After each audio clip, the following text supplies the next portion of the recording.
પોરબંદરના રાજકારણમાં મોટી નવા જૂનીના એંધાણ ટ્રસ્ટી હોવાના દાવા સાથે કબજો ઓફિસનો ચાવી તમારી પાસે છે ને? કબજો સંભાળવાની એવી બધી વાતો કરે છે તો નામની પ્રોસેસ ચાલુ છે કાયદાકીય. આવ્યા તો અહીં તાળું મારીને લોકો જતા રહ્યા છે. નિયમ મુજબ કાર્યવાહી જે કઈ થતી હશે એ કરશું.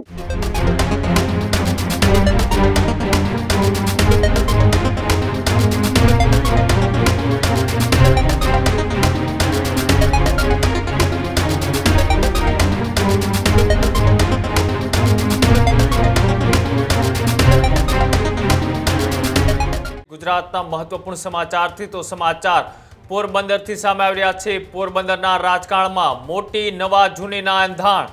પોરબંદર ચેમ્બર ઓફ કોમર્સમાં મોટો ભૂકંપ. બે અલગ અલગ જૂથ વચ્ચે ચેમ્બરના કબજા મામલે મોટી બોલાચાલી. ચેમ્બર ઓફ કોમર્સના પ્રમુખ જિગ્નેશ કારિયા અને પૂર્વ પ્રમુખ વચ્ચે મોટી બબાલ. નિલેશ કાનાણીના જૂથે આજે પોરબંદર ચેમ્બર ઓફ કોમર્સ પર કબજો છે તે લઈ લીધો. પોતે ચેરિટી કમિશનમાં નોંધાયેલા ટ્રસ્ટી હોવાના દાવા સાથે કબજો. અચાનક નિલેશ કાનાણીએ કબજો કરતા મામલો છે તે ગરમાયો. સમાચારે પોરબંદરના રાજકારણને લઈ કે જ્યાં બે અલગ અલગ જૂથ વચ્ચે ચેમ્બરના કબજા મામલે મોટી બબાલ થઈ. સાથે ચેમ્બર ઓફ કોમર્સના પૂર્વ પ્રમુખ નિલેશ કાનાણીના જૂથે આજે પોરબંદર ચેમ્બર ઓફ કોમર્સ પર કબજો મેળવ્યો. તો પ્રમુખ જિગ્નેશ કારિયા એ પોતાની ટીમ સાથે પોરબંદર પોલીસ સ્ટેશને પહોંચ્યા અને જે રીતના તાળા તોડવાનો પ્રયત્ન કરવામાં આવ્યો અને બંને વચ્ચે ઉગ્ર બોલાચાલીના પણ દ્રશ્યો છે તે સામે આવ્યા હતા. તો પૂર્વ પ્રમુખ દ્વારા એ ત્યાં કોમર્સ ઓફ જે ચેમ્બર ઓફ કોમર્સ છે તેની ઓફિસમાં જઈ અને જે વાતચીતનો છે તે ઓડિયો પણ વાયરલ થયો છે. પહેલાં શું વાતચીત કરવામાં આવી અને ત્યારબાદ બંને તરફેથી જે પ્રતિક્રિયાઓ સામે આવી છે, શું કહ્યું બંને આક્ષેપ લગાડતા, આવો તે પણ જોઈએ. પરસોત્તમભાઈ, તમે ક્યાં પહોંચ્યા? ક્યાં પહોંચ્યા તમે? ઓફિસનો ચાવી તમારી પાસે છે ને? ઓફિસની ચાવી ચેમ્બર ઓફ કોમર્સના બિલ્ડિંગના ઓફિસના તમારી પાસે ચાવી છે ને? તો ક્યાં પહોંચ્યા તમે? મારે આ ઓફિસમાં અત્યારે કાર્યવાહી કરવાની છે. હે હલો, એ ક્યાં પહોંચ્યા તમે? મને અવાજ નથી આવતો. હા ભલે, હું રાહ જોઉં છું તમારી. આવી જવાય. હા હા.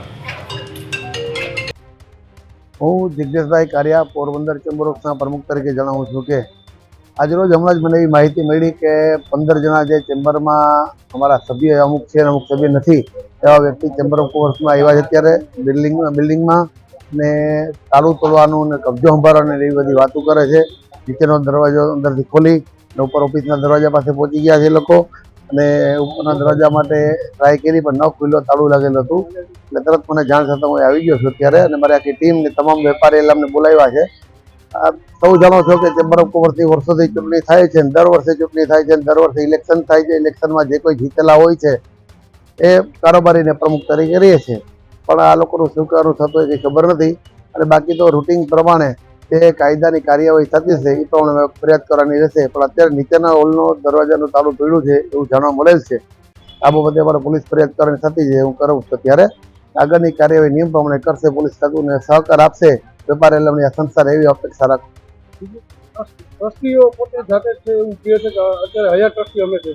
એવું છે કે સિટી સર્વેમાં નામ તમે ફેરફાર કરવા આપ્યા હોય તો 1 લાખ પબ્લિકના અત્યારે પોરબંદરમાં સિટી સર્વેનું નામ ફેરફાર દસ્તાવેજ માન્ય જ રહે છે. એવી રીતના ચેમ્બર ઓફ કોમર્સના ચોપડે ચૂંટણી થયેલી છે તે આપ સૌ પણ મીડિયા લોકો પણ જાણે છે, પોરબંદરની તમામ પબ્લિક જાણે છે, તમામ એવિડન્સ છે, પબ્લિક મતદાન કરે એ પણ જાણે છે. અને વાત રહી નામની, તો નામની પ્રોસેસ ચાલુ છે કાયદાકીય, એ પણ અમારી પાસે એવિડન્સ છે, પુરાવા છે જ. એટલે આ દાદાગીરી જ કરવાનું કોઈક ષડયંત્ર છે. આવતા દિવસોમાં કે અત્યારે જે પોલીસ ખાતું નક્કી કરશે પણ આગળની કાર્યવાહી કરશે. હું નલિનભાઈ રસિકભાઈ કાનાણી, સ્થાપક પ્રમુખ Porbandar chamber of commerce and ઇન્ડસ્ટ્રીઝના ટ્રસ્ટનો. ગત રોજના પણ મેં અહીંયા ઓફિસમાં ફોન કરીને ટ્રાય કરી હતી કે મારે અમુક ચેમ્બર્સની જરૂરી કાગળિયા જે અમારે ચેરિટીમાં સુપ્રત કરવાના છે એ અમારા જે માંગેલા છે ઓડિટેડ હિસાબ ને બધું એ અહીંયા પડ્યું હતું. અને ખાસ મેં એની સૂચના આપી હતી કે આવતીકાલે અમે લેવા આવશું. કાલે થોડું મોડું થઈ ગયું હતું, પટાવાળાઓ બધા નીકળી ગયા હતા. આજે અમે આવ્યા તો અહીં તાળું મારીને લોકો જતા રહ્યા છે. અમે એમને વિનંતી કરી, સૂચના આપી અને ચેતવણી પણ આપી કે ભાઈ નિયમ મુજબ તમે આ ઓફિસનું કાર્યાલય અત્યારે જે ચાવી તમારી પાસે ગેરકાયદેસર છે એ ખોલી દો કે જેથી કરીને અમે અમારી કાર્યવાહી ચેમ્બરની રોજબરોજની કાર્યવાહી જે હોય એ કરી શકીએ. અને શું જવાબ મળ્યો છે તમને? ના એ એમ કે ભાઈ હું હમણાં 2 મિનિટમાં આવું છું ને 5 મિનિટમાં આવું છું ને અમે કલાકથી ઊભા છીએ. નહીં આવે તો તમે શું કરો? આવશે જ ને, એને આવવું જ પડે ને. ના આવે તો શું કરો? એને આ નિયમ મુજબ કાર્યવાહી જે કઈ થતી હશે એ કરશું, પણ એને આવવું જ પડે ને. એ તો પટાવાળો છે એટલે એને અમે સૂચના આપેલી છે કે ભાઈ તમે તાત્કાલિક અહીંયા અમને આવીને આ ખોલી આપો.